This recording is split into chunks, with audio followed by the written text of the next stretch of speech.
Hello friends, Pataliputra university के regarding बड़ा update है। देखो, पाटलिपुत्रा में तो बहुत सारे कॉलेजेज हैं, आप सब जानते हो, लेकिन सबसे जरूरी बात यह है कि जब आप इसके वेबसाइट पे जाओगे तो आपको आराम से एडमिशन पोर्टल पे जाना है। एडमिशन पोर्टल पे क्लिक करोगे तो ट्रेडिशनल जो सब्जेक्ट है उनका भी मेरिट लिस्ट आया है, LLB 3 ईयर का भी मेरिट लिस्ट जारी किया गया। ध्यान से समझिएगा, इसके अंदर कितने सारे एफिलिएटेड कॉलेजेज हैं, कुछ प्राइवेट भी हैं, कुछ गवर्नमेंट से एफिलिएटेड। अब जो पाटलिपुत्रा स्टेट यूनिवर्सिटी है तो इसमें बिहार इंस्टीट्यूट ऑफ लॉ सबसे ज्यादा डिमांडिंग है, लेकिन आरपीएस लॉ कॉलेज न्यू बेली रोड दानापुर में है, इसका भी बहुत डिमांड है। और किस सब्जेक्ट के, देखो चूंकि एलएलबी में आपको एडमिशन लेना है तो आपका यहां एलएलबी का कट ऑफ परसेंटेज यहां दिखा दिया गया है। देखो 69.7 फीमेल का 63.73, यानी आपका अनरिजर्व में इतना परसेंट नंबर है तो आप सिलेक्टेड हो, आप जाकर के काउंसलिंग करवाइए। BC1 का 62 45.75 फीमेल का है, और ओपन और फीमेल BC2 में आप देखोगे 65.5। ओपन का मतलब है किसी का भी 65.5 से ऊपर होगा वो जा सकता है। WBC यहां दिखेगा,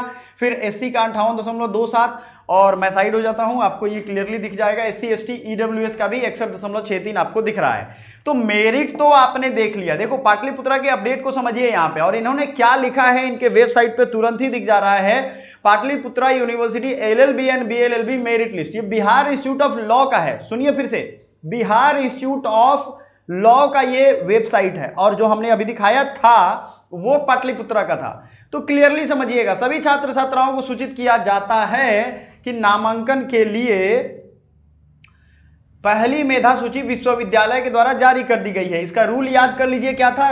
रूल था कि पहले आप वहां फॉर्म भरोगे बिहार इंस्टीट्यूट ऑफ लॉ पे, फिर पाटलिपुत्रा पे रजिस्ट्रेशन करोगे। तो यहाँ पे जो दोनों काम जिन्होंने किया है उनका ही यहाँ कंसिडर किया जाएगा। इसलिए आप सभी को महाविद्यालय के वेबसाइट पर जाकर अपना प्रोफाइल दस्तावेज, घोषणा पत्र अपलोड करने के बाद, सारे मूल दस्तावेज के साथ ओरिजिनल डॉक्यूमेंट कॉलेज में वेरीफाई करने के बाद ही अपना पेमेंट ऑप्शन दिया जाएगा। सारे डॉक्यूमेंट्स, मतलब जो डॉक्यूमेंट्स हमने बताए हुए हैं, नहीं आपको पता है डॉक्यूमेंट्स, कमेंट करिए, वो वीडियो का लिंक आपको हम दे देंगे, तभी आपको पेमेंट का ऑप्शन दिया जाएगा, ये ध्यान रखिएगा। तो सबसे पहले 2/9 का ये नोटिस है, बहुत ही इंपॉर्टेंट है। और देखो यहां इन्होंने नियम भी लिखा था, नीचे आपको नियम भी दिख रहा होगा। तो आप, जो समझदार बच्चा है वो सब जानता है, समझता है, तो इसको फॉलो भी करता है। तो बिहार इंस्टीट्यूट ऑफ लॉ में आप देख सकते हो, फॉर्म आपको भले ही अभी दिखाएगा, ये बिहार की यूनिवर्सिटी का वेबसाइट का आप हाल जानते ही हो, नया चीज नहीं है। LLB LLM और जो ट्रेडिशनल सब्जेक्ट है सबका कट ऑफ आ गया है। प्लीज आपने जो लॉगिन किया था उससे लॉगिन करके चेक कर लो।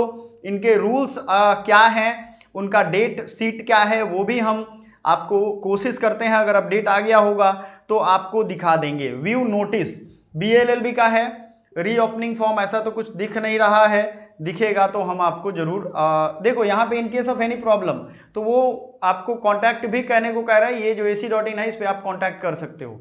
अपना आपका लॉगिन आईडी होगा, उस लॉगिन आईडी को बार बार लॉगिन करके रखना होगा। यहाँ देख लो, दिखा रहा है आपको, ये चीज मैं आपको बड़ा जूम करके दिखा दिया, ये आपको दिख रहा होगा, समझिएगा इस चीज को, ठीक है ना?